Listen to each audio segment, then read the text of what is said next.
नमस्कार. संघर्ष वृत्तवाहिनीमध्ये आपलं स्वागत. घेऊया ठाणे आणि आसपासच्या परिसरामधील घडणाऱ्या महत्त्वाच्या घडामोडींचा आढावा.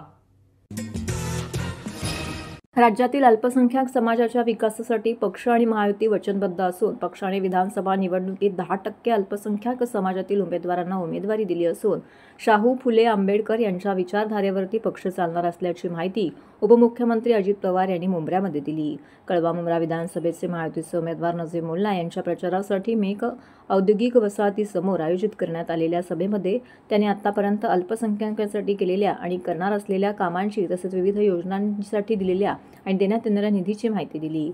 कळवा मुंब्र्यातून टोरंट हटवण्याचा तसेच अंमली पदार्थाचे सेवन करणाऱ्याच्या समुपदेशनासाठी केंद्र उभारण्याचा, पाणी वाढवण्याचा आणि रुग्णालयांमधील सुविधांसाठी अर्थसंकल्पात निधीची तरतूद करण्याचा वादा त्यांनी यावेळी केला.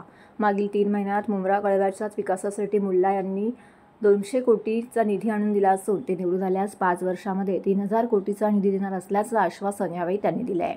दरम्यान माजी नगरसेवक राजन किरे तसेच इतरांनी विद्यमान आमदार जितेंद्र आव्हाड आणि विविध प्रकारचे आरोप करून टीका केली. अजित पवार यांचं भाषण सुरू असताना अजान झाल्याने पवार यांनी काही वेळासाठी भाषण थांबवले. त्यानंतर सभेसाठी स्टेशनच्या दिशेने जाणारी वाहतूक कौसा दिशेकडे जाणाऱ्या रस्त्यावरून वळवण्यात आली होती. यामुळे रस्त्यावर वाहतूक कोंडी झाली होती. और हमारे चीफ मिनिस्टर एकनाथराव शिंदे जी ने और श्रीकांत शिंदे से अपने मिलके 3 महीने में 200 करोड़ रुपए दिया. मैं आपको वादा करता हूं, मैं और हमारा गवर्नमेंट या 5 साल के लिए आप नजीब को जिता के दे दो, उसको मौका दे दो. पहले वाले विधायक का 15 साल का काम और हमारा नजीब का 5 साल का काम, मैं उसके लिए कम से कम 3000 करोड़ रुपए दूंगा. उससे आप यहाँ का डेवलपमेंट कर दो. ये मेरी आप सबको विनती है. आप किसी को डरने की कोई बात नहीं है. हम आपके पीछे, हम सब आपको साथ देंगे. और मेरा इतना ही जाते वक्त कहना है, 20 तारीख को वोट देकर हम यह सुनिश्चित करेंगे कि 23 तारीख को विजय का जश्न हमारा होगा. हमारा नजीब यहाँ का विधायक बनेगा. यही मेरी विनती है. धन्यवाद. जय हिंद, जय महाराष्ट्र. ठाणे महानगरपालिकेचे मालमत्ता कर म्हणजेच प्रॉपर्टी टॅक्स भरण्याचे आवाहन. सन 2022-23 या आर्थिक वर्षाचे मालमत्ता कराचे म्हणजेच प्रॉपर्टी टॅक्सचे बिल ठाणेकर करदात्यांना महापालिकेमार्फत आर्थिक वर्षाच्या सुरुवातीस म्हणजेच माहे एप्रिल 2022 मध्ये देण्यात आलेले आहे. तथापि अद्यापही काही करदात्यांनी मालमत्ता कर महापालिकेकडे जमा केलेला नाही. सध्या आर्थिक वर्षाचा अंतिम टप्पा सुरू झाला आहे. मालमत्ता कर वसुलीसाठी महापालिकेतर्फे कडक कारवाई हाती घेण्यात आली आहे. या अंतर्गत जंगम मालमत्ता, टीव्ही, फ्रीज, वाहन व इतर जप्त करणे तसेच स्थावर मालमत्ता वॉरंट बजावून जप्त करण्यात येत असून मालमत्तेचा जाहीर विक्रीद्वारे लिलाव करून कराची रक्कम वसूल करण्यात येत आहे. मालमत्तेस पाणी पुरवठा करण्यात येणारे नळ संयोजन खंडित करण्यात येत आहेत. त्याचप्रमाणे थकीत मालमत्ता करावर 2% व्याज आकारले जात असल्याने भरावयाची रक्कम वाढत आहे. आपला मालमत्ता कर propertytax.thanecity.gov.in या लिंकद्वारे तसंच गुगल पे, फोन पे, पेटीएम याद्वारे ऑनलाईन पद्धतीने करण्याची सुविधा उपलब्ध करून दिली आहे.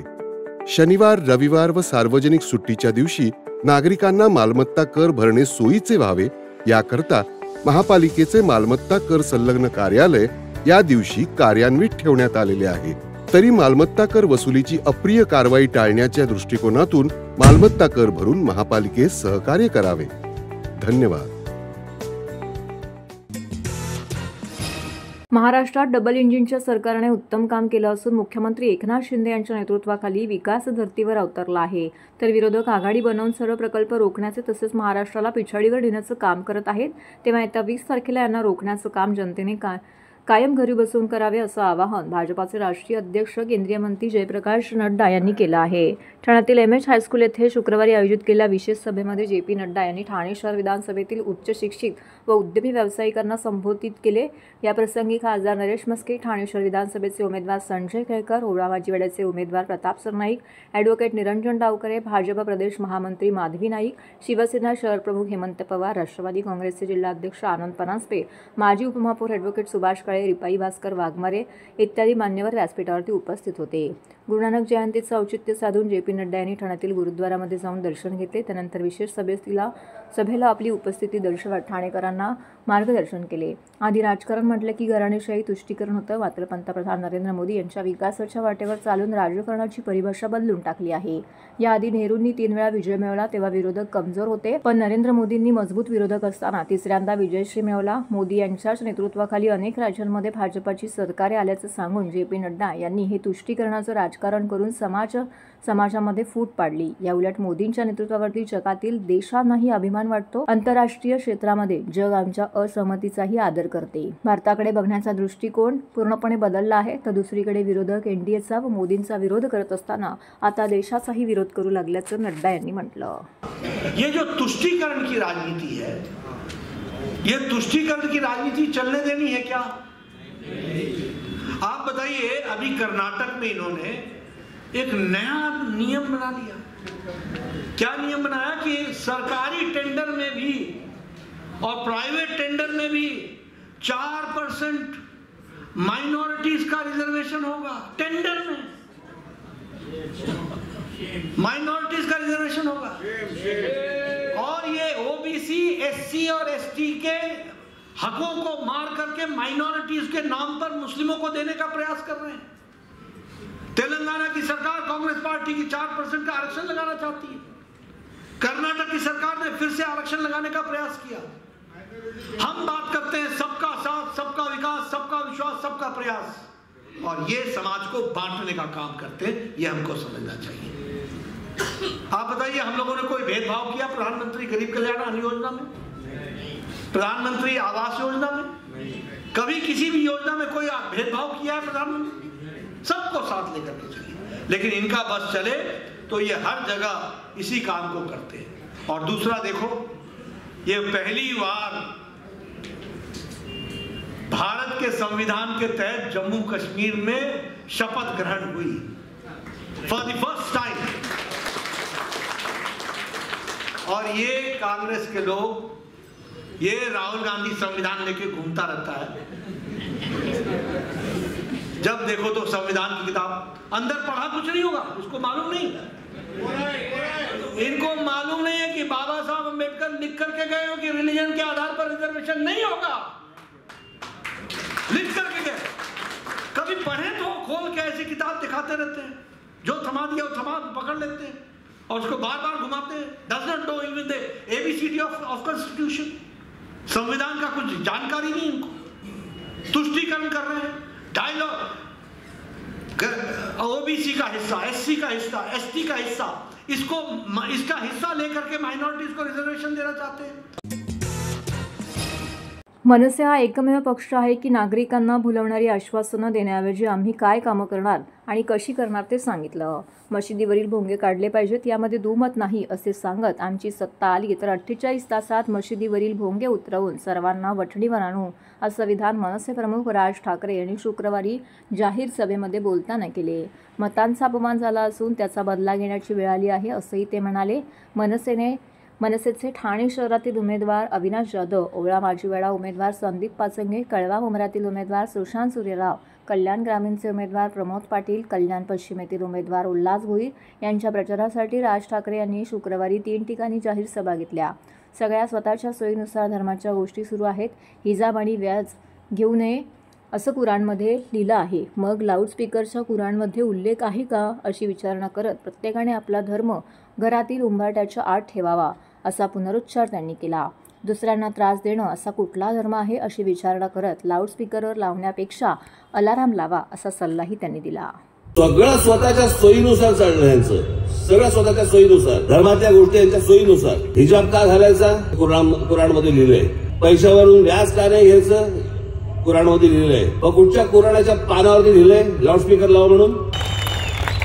परत कुराण ज्यावेळेला लिहिलं गेलं तेव्हा लाऊडस्पीकर नावाचा काही जन्मबिंब झाला होता का? तेव्हा सगळं स्वतःच्या सोयीने करायचं आणि दुसऱ्याला त्रास द्यायचा. मला बरं या गोष्टीचं वाटलं, कारण आताच बातमी आली 92 साली जेव्हा दंगली झाल्या होत्या त्याला एक बाबू खान नावाचा माणूस, मुंबईमधल्या बांद्रामधल्या बेहरामपाडामध्ये राहणारा माणूस, मशिदींवरच्या भोंगे काढा याच्यासाठी कोर्टात गेला. अभिमान आहे मला असल्या बाबू खानचा. आणि त्यांनी त्याच्यात तेच दिलंय, त्याचं जे कोर्टामधलं आर्ग्युमेंट आहे ती सकाळची जी आजार असते, पूर्वीच्या काळामध्ये जेव्हा लाऊडस्पीकर नव्हते तेव्हा लोकांना बोलवलं जायचं. अहो तेव्हा घड्याळ पण नव्हतं. ती जी सकाळची जी काय प्रार्थना असते त्याला लोकांना बोलवण्यासाठी म्हणून त्याला लाऊडस्पीकर नव्हते, घड्याळ नव्हती, माणूस एक ओरडायचा वरून, लोक तिकडे ते आजाद म्हणाला काय ते जायचे. अरे आता आला ना तो माणूस काय बोंबलतोय, तो बोंबलतोय ते सगळं आम्हाला काय ऐकवतोय? आम्ही जर समजा सकाळी तुम्हाला आमच्या देवांच्या आरत्या जर समजा तुमच्या कानाशी वाजवत बसलो, आवडेल का? दुसऱ्या लोकांना त्रास देईल असा कोणता धर्म आहे मला अजूनपर्यंत कळलेला नाहीये. आणि याच्यावरती जर समजा तुम्ही अडून बसणार असाल, माझी तुम्हाला विनंती आहे, माझी तुम्हाला प्रार्थना आहे, किमान या काही गोष्टीसाठी एकदा राज ठाकरेच्या हातात सत्ता देऊन बघा. नाही वटणीवरती आणले तर बघा. मला हा काही धार्मिक विषय नाहीये, हा लोकांना त्रास होतोय. सणासुदीच्या काळामध्ये मी समजू शकतो, 10 दिवस 12 दिवस आपण समजू शकतो. आपल्याही धर्मामध्ये असतात गोष्टी, त्यांच्याही धर्मामध्ये असतात गोष्टी, त्या गोष्टी आपण समजू शकतो. पण 365 दिवस 24 तास आपलं सकाळपासून संध्याकाळपर्यंत ह्यांच्या कॉन्सर्ट ऐकायचे आम्ही. प्रत्येकाने आपापला धर्म आपल्या घरामध्ये ठेवला पाहिजे, उंबरठ्याच्या बाहेर येऊ देता का बरे? ही कुठची धर्माची व्याख्या मला अजूनपर्यंत कळली नाही. आपल्या घरामध्ये देवारा असतो, आपण जातो, सकाळी पूजा करतो, नमस्कार करतो, बाहेर निघतो. तुम्हाला तुमची काय प्रार्थना म्हणायची असेल घरामध्ये बसा तुमच्या गुडघ्यावरती, सगळं वर म्हणा प्रार्थना. आम्हाला कुठे आक्षेप आहे? तुमच्या धर्मामधला विषय असेल, तुमच्या घरामध्ये त्या प्रार्थना म्हणा, काय नमाज पडायचं नमाज पडा. कोणी आक्षेप घेतलाय? कोणी आक्षेप घेणार नाही तुम्हाला. पण सगळे मिळून ज्याला तुम्ही रस्त्यावरती येणार आणि रस्ते आमचे बंद करून टाकणार, आक्षेप आमचा तिकडे आहे. वर्षानुवर्ष खोळंबलेले प्रश्न आहेत, वर्षानुवर्ष आमच्याकडे याची उत्तरच सापडत नाही. आज हे सरकार गेलं, ते सरकार आलं, ते सरकार गेलं, हे सरकार आलं. आम्ही 50 वर्ष आम्ही त्याच विषयांवरती निवडणुका लढवतोय. आजही निवडणुका काय चालू आहेत आमच्याकडचे विषय काय? आम्ही तुम्हाला रस्ते देऊ, आम्ही तुम्हाला पाणी देऊ, आम्ही तुम्हाला वीज देऊ, आम्ही तुम्हाला शिक्षण देऊ, आम्ही तुम्हाला आरोग्य व्यवस्था देऊ. आजही तेच चालू आहे 50 वर्ष झाली तरी. अहो मूलभूत गरजा जर समजा आमच्या संपल्या नाही, आमच्याकडच्या तरुणांना तरुणींना नवीन स्वप्न कशी दिसतील, आमच्याकडे नवीन शोध कसे लागतील? म्हणजे आता पण म्हटलं होतं मी त्या तुमच्या काय ते दिव्याला, आमच्याकडे Guinness book of world record मधला माणूस कोण, ज्याची नखं वाढली अशी वाकडी आतमध्ये जातात आणि तो आपला एकटा फिरत असतो आपल्या पुढे. तुझी नखं दाखव, हा बघा नखा घेऊन फिरतो, आपल्या नखा घेऊन फिरतो. कोपरी बाजपाकडी विधानसभा मतदारसंघाचे महाविकास आघाडीचे उमेदवार केदार दिघे यांनी आज पत्रकार परिषद घेऊन विरोधकांकडून आचारसंहितेचा भंग केला जात असल्याची माहिती या पत्रकार परिषदेअंतर्गत दिली आहे. गेल्या अनेक दिवसांपासून ठाणे शहरामध्ये आचारसंहितेचा भंग केला जातोय, मात्र तरी देखील याबाबत कोणतीही कारवाई होत नसल्याचं देखील त्यांनी म्हटलेलं आहे. त्यामुळे जर का लोकांना आपल्या शहरामध्ये बदल करायचा असेल तर नक्कीच आपला बदल हा मतांमध्ये दिसला पाहिजे. त्याचबरोबर विरोधकांचा प्रचार कशा प्रकारे सुरू आहे आणि त्याबाबत देखील त्यांनी कशा प्रकारे आचारसंहितेचा भंग केला जातो याबाबत देखील माहिती दिली आहे. तर शासनाला त्याचबरोबर निवडणूक आयोगाला या सगळ्या गोष्टी माहिती असून देखील याबाबत कारवाई होत नसल्याची खंत त्यांनी व्यक्त केलेली आहे. त्याचबरोबर यावर तक्रार करून देखील प्रश्न सुटत नसल्यामुळे आपण ही भूमिका, आपली ही माहिती पत्रकार परिषदेमध्ये अंतर्गत मांडत असल्याचं देखील त्यांनी सांगितलं आहे. त्यामुळे जनतेने येणाऱ्या काळामध्ये जर बदल हवा असेल तर सुज्ञ राहून त्याचबरोबर जागरूक राहून मतदान करा असं आवाहन देखील यावेळी केदार दिघे यांनी केलं आहे. नशीब त्यांनी हे नाही सांगितलं की मी भाषण केलंच नाही, कारण की इकडे ज्या पद्धतीने तुम्ही जर का बघा यांची प्रचार यात्रा रात्री 12-12:30 पर्यंत चालते. निवडणूक अधिकारी त्यांचाच कार्यकर्ता म्हणून त्यांच्या पाठीपाठी फिरतात. पोलीस यंत्रणा धावतायत. म्हणजे लोक सुरक्षित आहेत किंवा न सुरक्षित आहेत याच्या बाबतीत कोणतीही काळजी नाही. आपल्या एकेका पाठी पोलिसांची यंत्रणा आहेत, निवडणूक कार्यालयाची यंत्रणा आहेत, हे आपल्याचसाठी काम करते हे गृहीत धरून सगळं चाललेलं. कृपा करून नागरिकांनी ह्या वेळेला तरी डोळे उघडून कुठेतरी योग्य ते परिवर्तन घडवावं असं मी वारंवार सांगतो. वचननाम्यामध्ये मी सगळ्याची काळजी घेतलेली आहे. म्हणजे जी महाराष्ट्राची संस्कृती नव्हती ती संस्कृती, ते संस्कार चांगल्या पद्धतीने आपल्या मुलांवरती घडावे याकरता एक निष्ठाभावन आपण बांधणार आहोत. जे वंदनीय बाळासाहेब आणि दिघे साहेबांचे जे गुरु शिष्याचे संबंध होते, त्याच पद्धतीने एखाद्या कार्यकर्त्याची निष्ठा आपल्या पक्षाप्रती, आपल्या समाजाप्रती आणि आपल्या नेत्याप्रती कशा पद्धतीची असावी अशा पद्धतीचा तो असेल ते एक प्रेरणादायी स्थान ठरेल. आरोग्याच्या विषय असतील जिकडे दर 3 महिन्यानंतर महिलांच्या आणि सगळ्या वयोगटातील लोकांच्या ह्या वैद्यकीय चाचण्या होणं खूप गरजेचं आहे. इकडे कॉलेजेस जे आहेत ते त्या पद्धतीचे नाही, स्टेडियम नाही, इकडे कोणतेही स्पोर्ट्स अकॅडमी नाही, स्पोर्ट्स एज्युकेशनसाठी कोणती इन्स्टिट्यूट नाही वेगळी. ह्या सगळ्या गोष्टी होत असताना ठाणेकरांचा मूलभूत प्रश्न जो आहे, जो पाण्याचा आहे, जो इलेक्ट्रिसिटीचा आहे, जो ट्रॅफिक जॅमचा आहे, ह्याच्यावरती आपण काम करतोय. असे सगळे मुद्दे ज्या पद्धतीने लोकांना एक चांगल्या गोष्टी देऊ शकतात आणि खास करून क्लस्टर म्हणत जे गेले अनेक वर्ष झाली स्लम रिहॅबिलिटेशन असेल, रिडेव्हलपमेंट प्रोजेक्ट असेल, जिकडे लोक वाऱ्यावरती सोडले गेले, या सगळ्यांचे प्रकल्प लवकरात लवकर मार्गी लावून लोकांना स्वतःच्या स्वघरी कसं आणता येईल याच्यावरचा प्रयास असेल. हे जर का करत असतील ना साहेब, तर ह्यांनी पहिल्यापासून सगळ्या गोष्टी कराव्या ना. इकडे दुसऱ्या नेत्याचा उद्धव साहेबांच्या 2 वेळा चेक केला, तो व्हिडिओ व्हायरल झाला म्हणून आता स्वतःच्या करून घेत आहे. चांगली गोष्ट आहे, हे त्यांचं करावं, पण नुसत्या बॅगा चेक करून होणार नाहीत, कारण की त्यांच्याबरोबर जाताना त्या बॅगांमध्ये काही नाही. आता जर का ह्या ठिकाणी ज्या साड्या वाटप चालल्या ते निवडणूक अधिकाऱ्यांना दिसत नाही का? तिकडे आचारसंहिता भंग होत नाही का? मला असं वाटतं या सगळ्याच्या बाबतीत कुठेतरी जबाबदारी घेऊन ह्या गोष्टी थांबल्या पाहिजेत.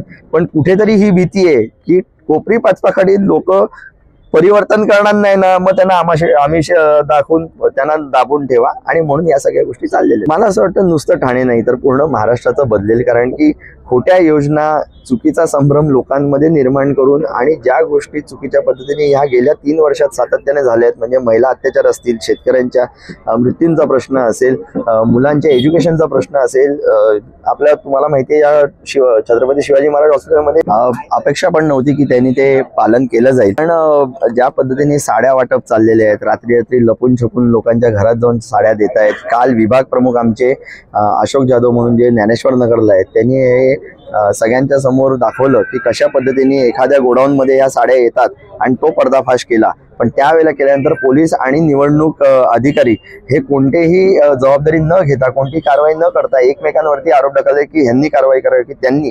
म्हणजे हा जो संभ्रम आहे किंवा हा जे दाखवला जातो याच्या पाठी खूप स्पष्ट दिसून येतं की हे सगळी सिस्टीम कॉम्प्रोमाइज आहे.